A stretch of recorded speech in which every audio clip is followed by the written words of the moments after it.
One.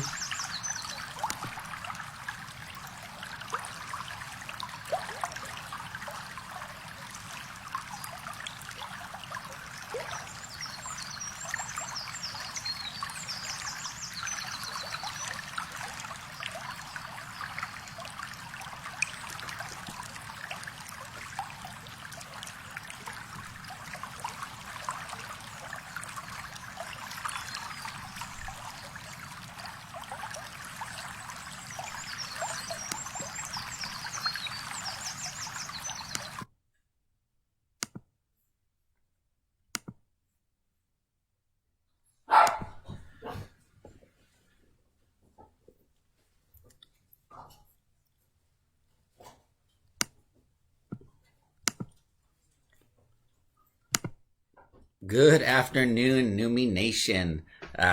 Ben here, Mr. Ben here, and like I'm your regular closer right at the end of every New Minds TV episode. Today we have a special feature. We are bringing in a special guest. That's Miss Kristen, who you might recognize from the PPH, as we call it around here, the Parent Power Hour. So, Miss Kristen, if you are ready, we'd like to welcome you to the broadcast. You can unmute there. How's it? Okay, How's thank life over you. there in Allen, Texas? Oh, it's just another cloudy day over here. I I was know it's walking outside today and I was like, maybe there'll be some sunlight, but I it know, didn't like it at didn't least happen if the today. world could give us that, right? Like we've got so much I piled know. on us right now in terms of stressors. A little sunshine, a little vitamin D could like at least give us that little kick. Yep. Yeah. I would So take it. I would take it. so we're gonna try something a little bit different today. We were inspired by this thought. I mean, I had it and then I shared it with Miss Kristen and it turns out she was thinking the same thing. Since this all started and the world's gone virtual, we've been all consuming a lot of content, a lot of live streams and things like this that are primarily just like a person talking to us, like a single person. Well, and that's fantastic because there's people out there full of wisdom and advice that we can really use. But I realize the element that we're kind of missing is this like, conversational dynamic. So that's what we're doing today is now, I'm not going to break my promise. On Monday, I promised the world that this is Homeschool Hack Week. And so we're still talking homeschool hacks, but I'm bringing in Miss Kristen because today's topic is one of her wheelhouses too. And it's direct connect to the Parent Power Hour from the morning. So just, Miss Kristen, I'm going to give them a quick review slash rundown of the hacks that I've talked about so far this week. And then Okay, great. lead us up to today to episode 14. And then you and I are just going to chat for a couple of minutes about today's hack. So on Monday, it was all about kind of like maximizing our energy. We talked about the 80-20 rule, the Pareto principle, which is this idea that, 20% of your effort produces about 80% of your results. So as a homeschool parent, if you can really be mindful about where you put that 20%, you can get more Okay, great. impact, right? You can reduce your own stress, get better results. So I broke that down into about 5 steps for them on a daily basis of how they can kind of look at their child's plate and determine like where should I put that energy, right? Then on Tuesday, do you remember Tuesday? I'm just having What my year mind was skipping Tuesday? I around don't here. know. The conversation is throwing me off. I think on Tuesday. Pareto, Pomodoro Yes, technique. that's right. Tuesday was using the Pomodoro method, which is, you know, um, distraction free, concentration, deep work time, according to your child's developmental age to increase productivity. Okay. And I kind of broke that down as well. And then yesterday, I talked about the 1% rule, and that's helping parents realize that you don't eat the whole elephant in one bite. And of course, I qualified that statement, reminding myself and the world that I would never eat an elephant. But the metaphor is apt, right? That when you have this mammoth task in front of you, and our parents just found out they have at least another month of homeschooling life, right? So that can, hey Shay, Shay piped in. We got Adam on. We've got Jesse from Lebanon, and the birthday girl, Miss Janet's with us too, by the way. Um, so sorry, I got thrown in by the comments now. Yeah, so the 1% rule is basically that if you just focus on improving 1% at a time, it actually ends up compounding and grows a lot faster than you think. So that brings us to today with Miss Kristen, because at the close of episode 13 yesterday, I said, You know what? The baseline for all those things I just said, there's one qualifier, and that is if you or your kid are in fight or flight mode and certain parts of your brain are literally shut off because you're in survival mode, then actually none of that is going to be effective. So the first thing we have to do really is to kind of get into the opposite of fight or flight mode, which is relaxation, which is your parasympathetic nervous system. So I thought we would just chat for a couple of minutes. We're both kind of like, mindfulness junkies and practitioners of different methods and things. So I thought a cool chance for us to informally just riff about some of our favorite approaches. So I'm going to stop yabbering for now and invite you, Miss Kristen, to share like one or two, and we'll go back and forth, but share one or two of your favorite ways to just relax. Yeah, we actually just covered this yesterday in our Parent Power Hour. So people like Shay and other peoples who be tuning in to our good times with that. Our theme yesterday was to focus on how we transition from one thing that we're doing to the next thing that we're doing, even in signing on to this time that we're having here, whether you're tuning in for Parent Power Hour in the mornings or if you're tuning in here to finish up your day, even that's a transition. And how, if we're not careful, the energy that we carry over from one thing that we do to the next, even if it's just a mindset thing, can really start to continue to increase in that tension that we feel. And so something that we actually practiced in real time yesterday was release. That simple. Saying to yourself in your mind, if you have to say it out loud a few times, if you're super fight or flight, you're in that moment with the kiddos, if you have to say to yourself, okay, release, release, release. But even with that, if you're able to say it in your mind and start with the body first, right? Because I think sometimes we are so wrapped up in our emotions and all of our cortisol levels and everything are totally through the roof. And so even if we think about our body first, like even if you think about it right now, like I have tension in my forehead because I'm trying really hard to remember all the amazing things I want to share. Yeah, right. So I got to like release in my body, release in my shoulders because I've just been on my laptop for the past 5 hours. So I got to release there. And then once my body is released, then I know that mentally that energy that I do want to bring to whatever activity is next, to the attention, to the relationship that I want to have, can be more intentional. So release tension, set intention. So it's like a reset button, a refresh, a reset. Like every now and then we got to restart our computers because the cache gets all clogged up, and you just need to reboot sometimes, restart. So can you talk us through like almost a think aloud, like Miss Kristen's about to transition into a new activity, a new moment. Talk us through like what's happening in your mind and body, because you mentioned like coming back into your body. Give us an example. So 7 minutes ago, before we sat down to turn this on, I got some energy around it. I'm kind of nervous. It's my first time to be a guest on a show. And I'm also very passionate about making sure that the things that I share are helpful. And so I've got all this nervous energy, and that is clouding up all of the other things that I know are in my mind that I want to be able to share and communicate clearly. And so while I'm sitting at my desk, writing down my millions of notes, I'm not even going to use those, but just getting them out of my head. Then I had to start thinking, okay, release this nervous energy, this like cold, sweaty hands. If that's not going to serve me in being present in the conversation with you all right now. So I had to start thinking as soon as I stood up from my desk to come over to the space where I am live with you all here, is to, in my head, release, release. Okay, cool the body down. Think about the breath. Reconnect with the breath. Some of the breathing exercises that I know you guys have been through on here as well. Yeah.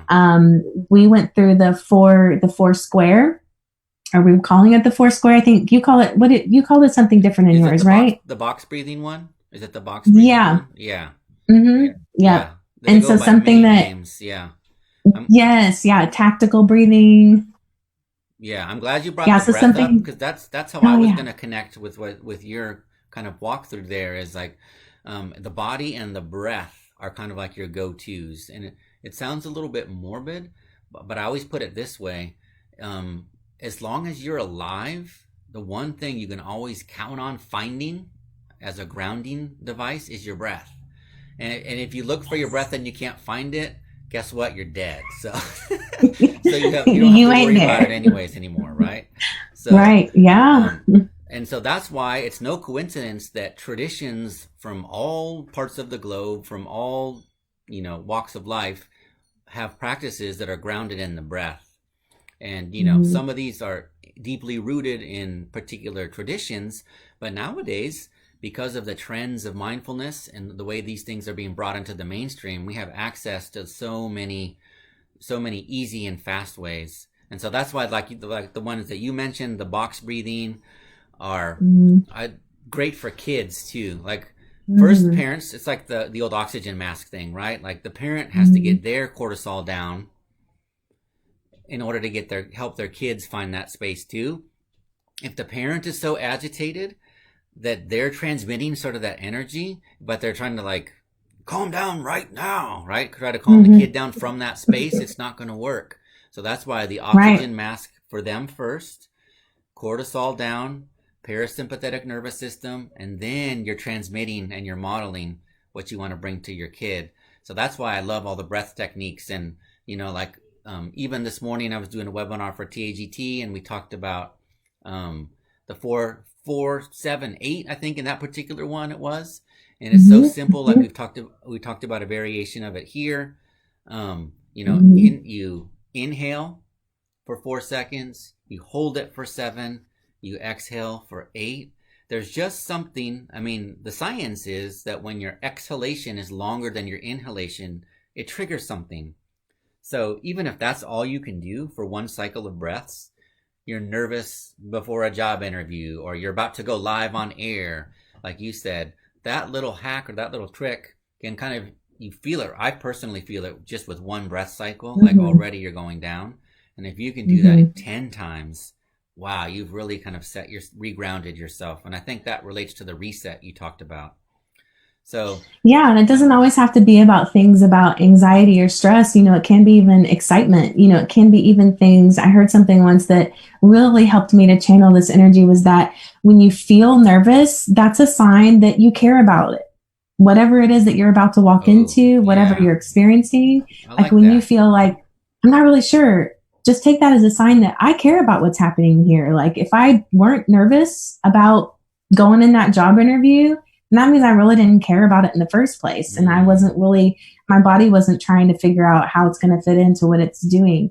And to come back to one other thing while I can for a second, you mentioned how when the parents, if parents are already up here, calm down, yeah. what they're really doing is they're totally blocking off well, what they're actually doing is paving more of a way for the child to mirror what they're doing, right? We talked a few days Right. ago in Parent Power Hour about the mirror neurons and Yeah. how that is totally subconscious. That is something that it's ingrained in us to do, that our brains do with each other's brains. And we talked about, the basic example is that, if I were to yawn right now, Mm. Ben would probably also yawn, and anybody else that's watching would probably also yawn. Even right now, I'm thinking about yawning, and it makes It's me want to like, yawn. don't do it, don't do it. Right? Yeah, I mean, and even I was on a group call this morning, and two people had coffee. One person had a glass of wine in a different time zone, but Okay. they were sipping, and I found myself that every time they picked up something to sip, I was like, oh yeah, I need Oh, a drink too. yeah, right. That's not mirroring, but that happens with our behaviors, and that happens with our stress, that happens with our excitement. So to come back to that the more that we have clarity on that as the adults with our Yeah. kiddos, with the people, the relationships that we have in interaction, the more intentional we can be.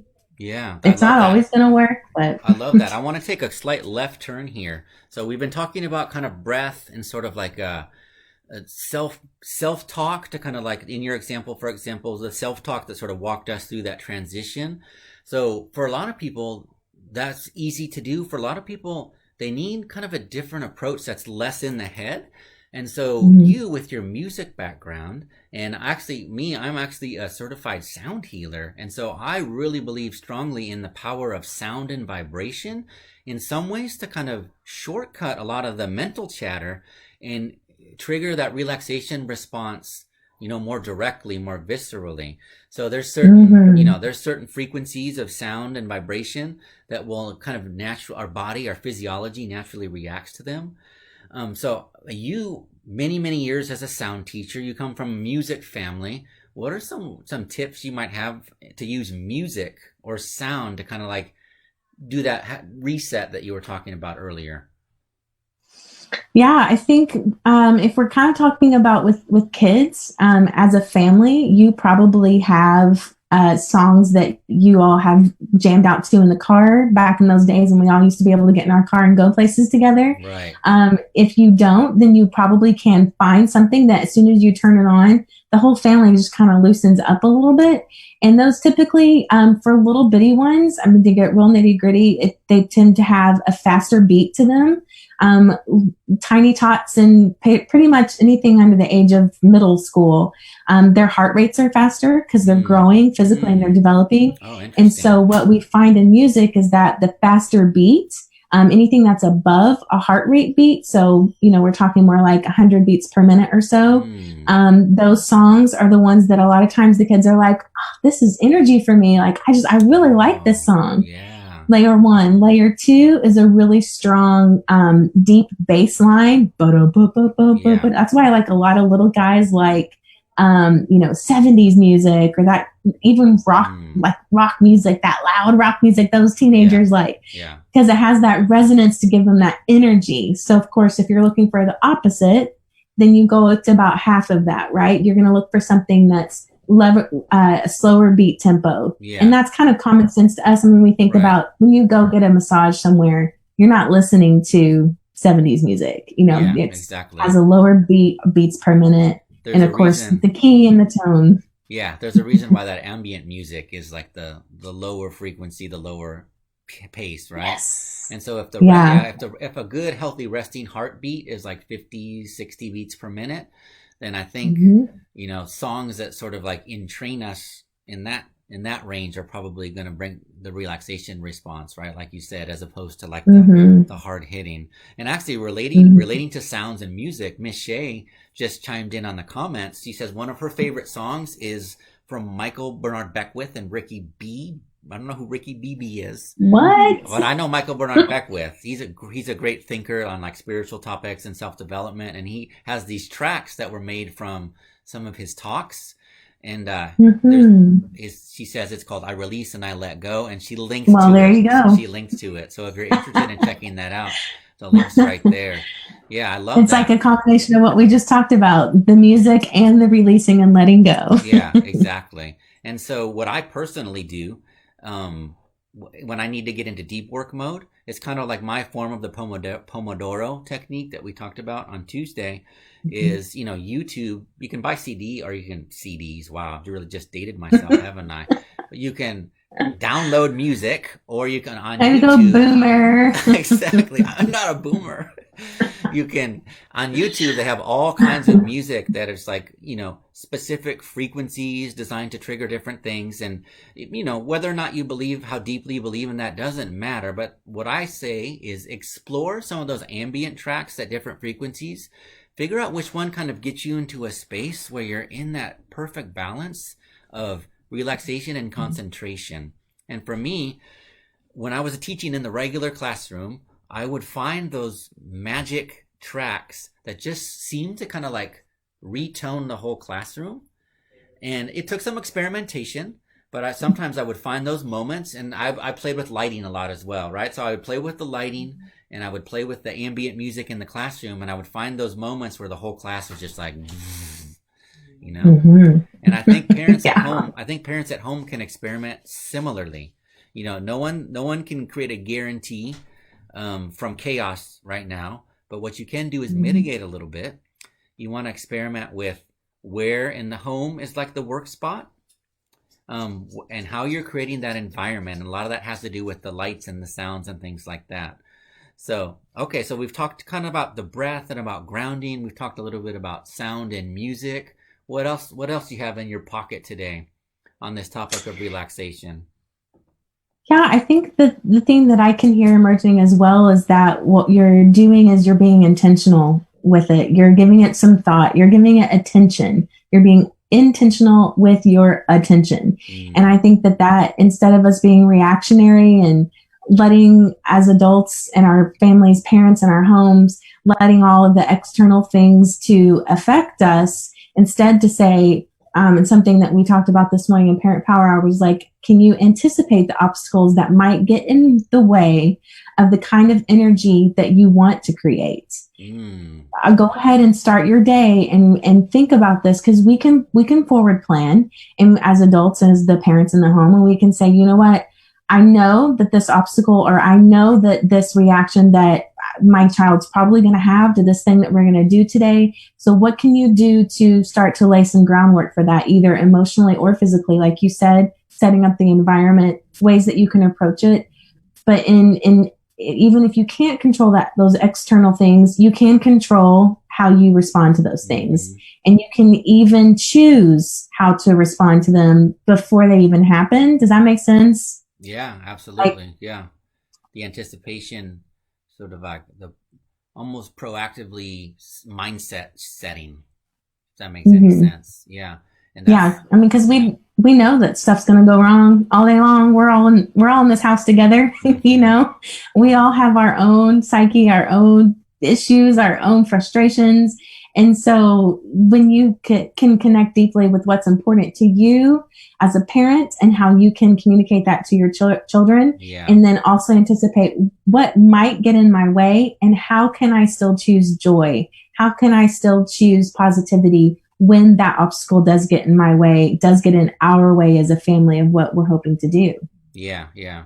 And there's an old Zen saying about how people living in close quarters are like stones, a handful of stones in the same pocket polishing each other. And so when you mentioned that close quarters challenge, that's what that made me think of.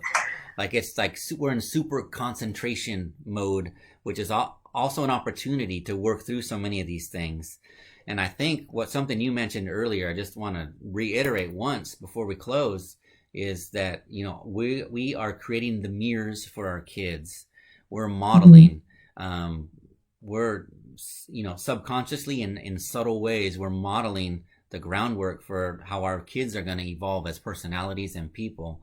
So if we can put our own oxygen mask on and model things like reset, model things like a growth mindset, that might be the most important part of this homeschool era that we're in, is that those kinds of teachings, as opposed to the academics, which most people are focused on, right? Yeah, I think, you know, those things, we can catch up on those. We can catch up on math skills. We can catch up on all of those things later on, but it's going to take a lot more work for us to repair and catch up on the kinds of potential damages or things that aren't positive, that are leaving imprints on our social emotional understanding, our emotional level, how we're taking care of ourselves, how we model, like you just said. I mean, that resonates so strongly with me, because how you are in crisis is who you truly are. And so we also have to be easy on ourselves, right? And I think that's where this modeling comes in so strongly, that being okay with saying that out loud to your kids, being like, okay, this didn't go the way I thought it was going to go. I'm trying to get better at blah, blah, blah. I'm going to try this again, because it's important to me that we have open communication. It's important to me. So while you're working through that, you're also saying to your kids, this is important to me. And so since it's important to me, I'm going to try it again. Let's reset. Let's try it again. Here we go, family. Yeah. Buckle up. That reset. Which brings us all, and then we'll all be real shiny pebbles. Exactly. We're going to be so shiny. Polished, right? Polished. Yes. So, which kind of brings us full circle back to the topic today of relaxation, because to accomplish that, what you just said, modeling the reset, you know, having the growth mindset, all that kind of needs as its foundation the ability to shift from kind of like fight or flight into relaxation mode, right? Like literally when we're in fight or flight, parts of our brains are turned off, because evolution has said, you don't need that. You just need to get away from the tiger right now. You don't need arithmetic, right? So if we want learning, if we want harmony, we have to be able to make that shift. No one's saying that it's wrong or you should never get into fight or flight, because we are wired that way, right? But we have to, you know, proactively, you know, learn tools to kind of bring ourselves back.